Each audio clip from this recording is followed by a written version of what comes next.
ऊंचे हरे भरे पहाड़ों के बीचों बीच घना और शांत जंगल फैला हुआ था। इसी में रंग बिरंगे फूलों से सजा हुआ एक शानदार कॉलेज बसा हुआ था। कॉलेज में जीवन की हलचल थी। काफी सारे लड़के लड़कियां खुशी खुशी पढ़ते, खेलते और ग्राउंड में दोस्तों के साथ हंसते बोलते थे।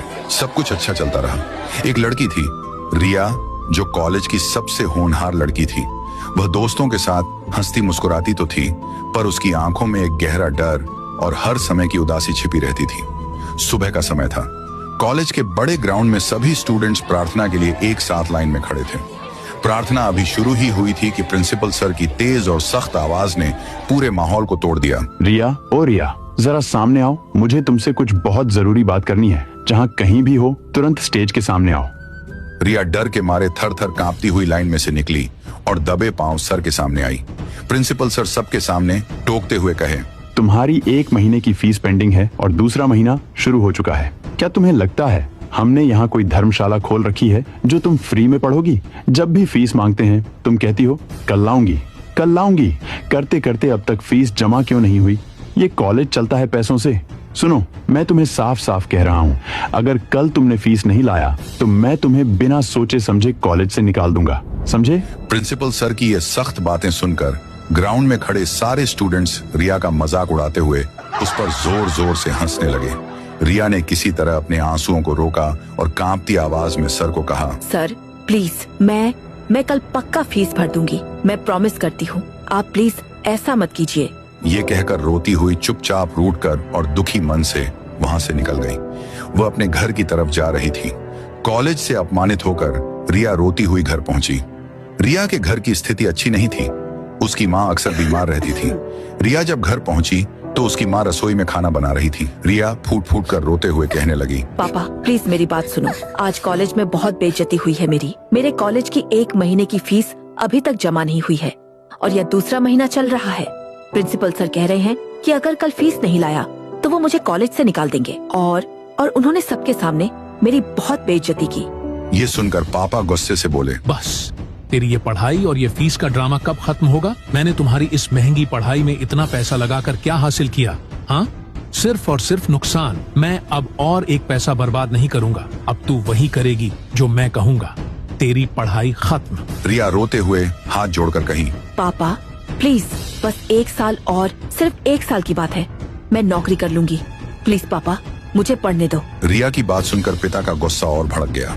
उन्होंने बिना कुछ सोचे रिया के गाल पर जोरदार थप्पड़ मार दिया। रिया की माँ दर्द और बेबसी से रोने लगी।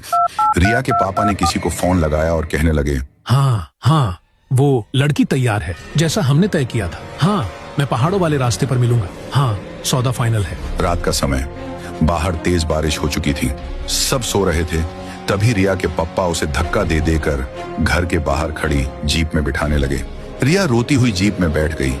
उसके पिता ने जीप स्टार्ट की और उसे किसी अनजान जगह की ओर ले जाने लगे। कुछ देर बाद उसके पापा उसे एक घने, सुनसान और उजाड़ अड्डे पर लाए, जो शहर की रोशनी से कोसों दूर था। वहां पहले से ही 2 खतरनाक दिखने वाले आदमी खड़े थे। रिया के पापा उन गुंडों से बात करते हैं, देखो भाई, लड़की तुम्हारे सामने खड़ी है। जैसा तय हुआ था, 1.5 करोड़ में बेच रहा हूँ। इसे संभालो, जो करना है करो। यह भोली है और हाँ, यह एक अच्छी डील है।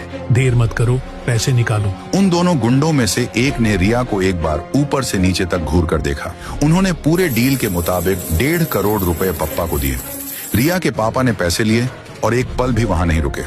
वह तुरंत वापस जाकर जीप में बैठ गए, यू टर्न लिया और तेजी से उस सुनसान अड्डे से बाहर निकल गए। रिया रोते हुए चीखकर कहने लगती है, पापा प्लीज, पापा मुझे मत छोड़ो, प्लीज, ये क्या कर रहे हो?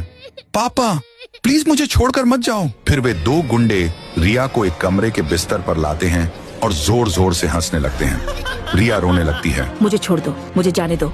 मेरा एग्जाम है, मुझे कुछ ही दिन में नौकरी मिलने वाली है। प्लीज मुझे जाने दो। एक गुंडा हंसते हुए कहता है, तुझे जाने दे। तेरे बाप ने हमें 1 करोड़ रुपए में बेच दिया है। अब हम तुझे विदेश में 10 करोड़ में बेच देंगे। पहले हम तेरा मजा लेंगे, फिर तुझे बेच देंगे। चल तैयार हो जा। ये कहते ही गुंडे रिया को अंग पर उड़ी मारता है। रिया जोर जोर से चिल्लाने लगती है, बचाओ, कोई तो मुझे बचाओ, छोड़ो मुझे, जाने दो। वह किसी तरह हिम्मत जुटाकर खिड़की से छलांग लगाती है और भागने लगती है। पीछे मुड़कर देखती है तो दोनों गुंडे उसके पीछे भाग रहे होते हैं। रिया रोती हुई, डर से कांपती हुई भागती जाती है और चिल्लाती है, कोई है? मुझे बचाओ, ये गुंडे मेरे पीछे पड़े हैं।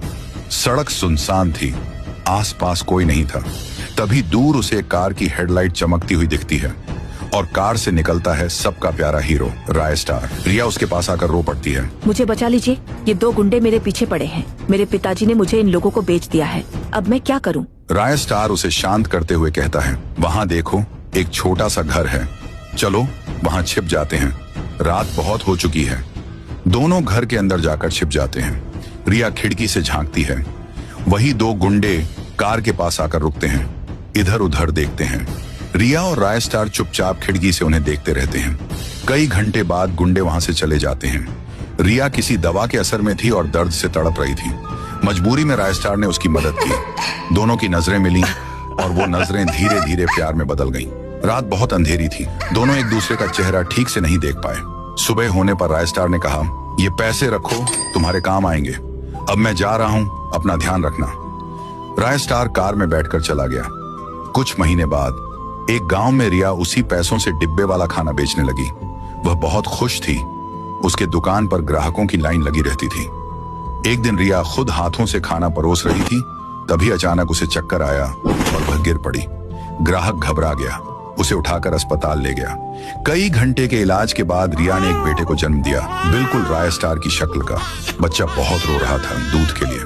कुछ साल बाद रिया और उसका बेटा आरव गांव में वही डिब्बे वाला खाना बेचने लगे।